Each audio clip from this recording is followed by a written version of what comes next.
My first time experience with a drone was at UJI Navigator.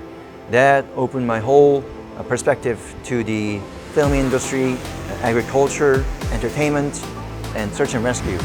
Because when you think about a drone, it does things in much more efficient and better way. It cuts time, it cuts costs. For example, a delivery drone, faster in the air compared to the human driver had to go through the traffic.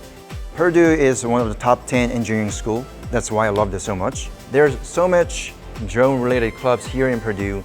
People are so professional, they know what they're doing. Students can actually do design, build, and do software engineering, hardware engineering. There are some people who already know how to do that. And for the newcomers, like me, can learn from them and apply that knowledge for the future careers.